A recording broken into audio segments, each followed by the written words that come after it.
श्री स्वामी समर्थ. या एका शापामुळे सुरू झाली तुळशी विवाहाची प्रथा.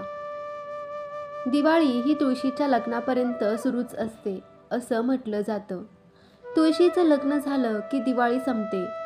कार्तिक महिन्यातील प्रबोधिनी एकादशी ते कार्तिक पौर्णिमा म्हणजेच त्रिपुरारी पौर्णिमेपर्यंतच्या 4 दिवसात कधीही तुळशीचं लग्न घरोघरी लावलं जातं. हिंदू धर्मात तुळशीच्या लग्नानंतर विवाह मुहूर्त सुरू होतात. आपल्या कुठल्याही सणाची एक गोष्ट असते, तशीच ती तुळशीच्या विवाहाचीही आहे. ही प्रथा कधी सुरू झाली, त्याचं कारण काय, या सगळ्या गोष्टी एका कथेमध्ये आहेत. तुळशी ही पूर्वीच्या जन्मात वृंदा या नावाने ओळखली जायची. मथुरेच्या कालनेमी या दैत्य राजाला मुलगी झाली. त्याने तिचं नाव वृंदा असं ठेवलं. तर ही वृंदा लहानपणापासूनच भगवान विष्णूची भक्त. वृंदा जशी मोठी झाली तसं तिचं लग्न जालंधर नावाच्या राक्षसाशी करून देण्यात आलं. आता हा जालंधर कसा जन्माला याची पण एक कथा आहे. स्वर्गाचा राजा इंद्र आणि महादेव शंकर यांच्यात एकदा भांडण झालं आणि दोघांची लढाई सुरू झाली. त्यात शंकराने रागाने आपला तिसरा डोळा उघडला, परंतु देवांचे गुरु बृहस्पती यांनी यामध्ये मध्यस्थी केली. त्यांनी शंकराची विनवणी केली की यातून कोणताही विध्वंस घडवू नका, इंद्राला माफ करा. शेवटी शंकराने त्यांच्या विनंतीला मान दिला आणि आपला डोळा एका समुद्रावर केंद्रित केला व आपल्या डोळ्यातील आग तिथं सोडली. त्यातून एक राक्षस बाळ जन्माला आलं. तोच हा जालंधर. त्याच्यासाठी एक राज्यही निर्माण करण्यात आलं. हा जालंधर शूर होता, पराक्रमी होता, पण तितकाच घमेंडी, गर्विष्ठ आणि सत्तापिसासू होता. त्याचं लग्न वृंदाशी झालं आणि त्याला तिच्या पूजेतलं पुण्य मिळालं. तिच्या पतिव्रत्याचं सामर्थ्य मिळालं. असं म्हणता येईल की तिनं आपल्या नवऱ्याच्या सुखासाठी आणि जीवनासाठी एक सुरक्षा कवच निर्माण केलं. तो जेव्हा युद्धाला जायचा त्यावेळेस वृंदा पूजेला बसायची आणि तो परत येईपर्यंत तिथून हलायची नाही. त्यामुळे त्याला प्रत्येक युद्धात जीवनदान मिळायचं आणि त्याचाच विजय व्हायचा. त्यामुळे मग जालंधर वाटेल तसा वागू लागला. जेव्हा समुद्रमंथन झालं आणि त्यातून तो खजिना बाहेर आला, त्यावर मग जालंधर स्वतः हक्क सांगू लागला. त्याचं असं म्हणणं होतं की माझा जन्म समुद्रात झाला आहे, त्यामुळे समुद्रातल्या गोष्टीवर माझाच हक्क आहे. अर्थात देवांनी त्याची मागणी धुडकावून लावली. परंतु जालंधर देवांशी युद्ध करायला लागला. त्याच्या पराक्रमामुळे आणि वृत्तांच्या तपश्चर्येमुळे तो देवांवर वरचढ होऊ लागला. मग सगळ्या देवांनी विष्णूकडे धाव घेतली. सगळे देव विष्णूला विनवणी करू लागले की जालंधराचा नायनाट करा. परंतु विष्णूची एक अडचण होती, ती म्हणजे लक्ष्मीने त्याच्याकडून वचन घेतले होते की भगवान विष्णू जालंधराला मारणार नाहीत, कारण लक्ष्मी ही देखील समुद्राचीच कन्या. त्यामुळे जालंधराला ती बाहू समजत होती. भावाचा वध आपल्या नवऱ्याच्या हातून होऊ नये असा तिचा उद्देश होता. त्यामुळे भगवान विष्णू देवांना मदत करू शकत नव्हते. याचा परिणाम हाच झाला की शेवटी युद्धात जालंधराचा विजय झाला आणि जालंधर हा स्वर्ग, पृथ्वी आणि पाताळ या तिन्ही लोकांवर राज्य करू लागला. यामुळे देवांना पळता भुई थोडी झाली. मग सगळ्या देवांनी नारदाला मदत करण्यासाठी साकडं घातलं. जालंधराचा वध कसा करायचा याचा एक दुसरा पर्याय देखील देवांनी शोधून ठेवला होता. केवळ भगवान शंकरच जालंधराचा वध करू शकत होते. परंतु भगवान शंकर स्वतःहून युद्ध करणार नव्हते. म्हणूनच शंकरांनी युद्ध करावं यासाठी देवांना नारदाची मदत हवी होती. नारद देवांना मदत करायला तयार होते. ठरल्याप्रमाणे नारद जालंधराला भेटायला गेले आणि तिथे त्यांचं बोलणं सुरू झालं. नारदांनी त्यांच्याकडे असलेल्या सगळ्या गोष्टी बघितल्या. नारदांनी त्यांचं कौतुक केलं, पण म्हणाले की हे सगळं छान आहे, पण जालंधर तुझ्याकडे कैलास पर्वत नाही. आणि नारदाने कैलास पर्वत किती सुंदर आहे याचं वर्णन करायला सुरुवात केली. त्याचबरोबर देवी पार्वतीच्या सौंदर्याचंही वर्णन केलं.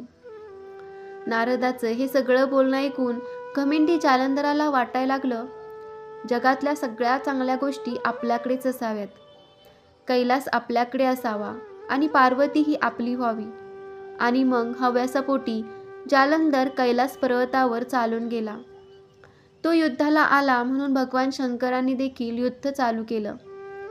दोघांमध्ये घनघोर युद्ध सुरू झाले. तसा शंकराचा पराभव करणे कोणालाही शक्य नाही, परंतु रुंदेच्या पूजेमुळे जालंधराचा वधही करता येत नव्हता. जालंधराला कोणतंही रूप घेण्याची विद्या अवगत होती. युद्ध करता करताच त्याने शंकराचं रूप धारण केलं आणि तो पार्वतीकडे जाऊ लागला. परंतु पार्वतीने शंकराच्या रूपातील जालंधराला ओळखले आणि तिनेच जालंधरावरती हल्ला केला. जालंधर पळून गेला. मग पार्वती विष्णूकडे गेले आणि म्हणाली, जालंधराने आता मला फसवायचा कसा प्रयत्न केला तसाच तुम्ही वृंदाबरोबर करा. तिकडे वृंदा आपल्या नवऱ्याच्या विजयासाठी आणि दीर्घायुष्यासाठी पूजा करत बसलेली होती. जालंधर येईपर्यंत ती पूजेतून उठणार नव्हती. सगळे देव विष्णूचा धावा करू लागले, परंतु यामध्ये विष्णूला वृंदाला फसवायचं नव्हतं, कारण ती त्यांची निस्सीम भक्त होती. परंतु तिकडे युद्धात जालंधराची हार होणे देखील गरजेचे होते. म्हणून मग शेवटी देवांच्या विनंतीला मान देऊन विष्णूंनी जालंधराचं रूप घेतलं आणि ते जालंधराच्या राजवाड्यात वृंदा पूजेला बसली होती तिथं गेलं. जालंधराला तिथे पाहून वृंदा पूजेवरून उठली आणि तिने जालंधराच्या पायाला हात लावून नमस्कार केला. पण यामध्ये तिची पूजा भंग झाली आणि तिकडे शंकरांनी जालंधराचा वध केला आणि जालंधराचे शिर राजवाड्यात येऊन पडले. वृंदेला कळून चुकले की आपल्यासमोर जालंधर म्हणून जो उभा आहे तो जालंधर नाही. म्हणून तिनं विचारलं की माझ्यासमोर उभा आहे तो कोण आहे. मग विष्णू आपल्या मूळ रूपात परत आले. विष्णूंना तिथे पाहून वृंदाला कळून चुकले की आपल्याच देवाने आपल्याला फसवले आहे. म्हणून वृंदा चिडली आणि तिने विष्णूला शाप दिला की तुम्ही हृदयशून्य दगड आहात, तू आता दगडच होशील. त्याचबरोबर विष्णू दगड झाले. त्याला शाळीग्राम असे म्हणतात. बघता बघता हा शाळीग्राम मोठा होऊ लागला आणि सर्व जग व्यापू लागला. त्यामुळे संपूर्ण भूमंडळाला धोका निर्माण झाला. मग परत सगळे देव आणि लक्ष्मी देखील वृंदेची प्रार्थना करू लागले. शेवटी जगाच्या कल्याणासाठी वृंदेने आपला शाप मागे घेतला. जालंधराचं शिर आपल्या मांडीवर घेऊन वृंदाने अग्नीत प्रवेश केला. तिची जळून राख झाली. त्या राखेतून एक वनस्पती बाहेर आली. तिचंच नाव विष्णूंनी तुळशी असं ठेवलं. त्यानंतर विष्णूंनी तुळशीला वरदान दिलं की तुळशीबरोबर नेहमी शाळीग्राम असेल. तुळशीचे रोप प्रत्येक घरात लावलं जाईल आणि त्याची पूजा केली जाईल. विष्णूला जे काही अर्पण केलं जाईल त्यावर तुळशीपत्र असेल. म्हणूनच असं मानलं जातं की तुळशीपत्र ठेवलेली कोणतीही वस्तू विष्णूपर्यंत पोहोचते. मग ते नैवेद्य असो, दान दिलेले धन असो किंवा आणखी काही. ही घटना कार्तिक महिन्यात घडली. म्हणूनच या दिवसात तुळशी विवाह केला जातो. हा तुळशी विवाह करताना तुळशीला सौभाग्याची लेणी दिली जातात. लग्नाचे सगळे विधी केले जातात आणि लग्न लागल्यानंतर फटाक्यांची आतषबाजी देखील केली जाते. विवाहित दाम्पत्यांनी तुळशीचं लग्न लावावं असं मानलं जातं. ज्या दाम्पत्यांना मुलगी नाही त्या दाम्पत्यांनी जर तुळशीचं लग्न लावलं तर त्यांना कन्यादानाचे पुण्य मिळतं असं मानलं जातं.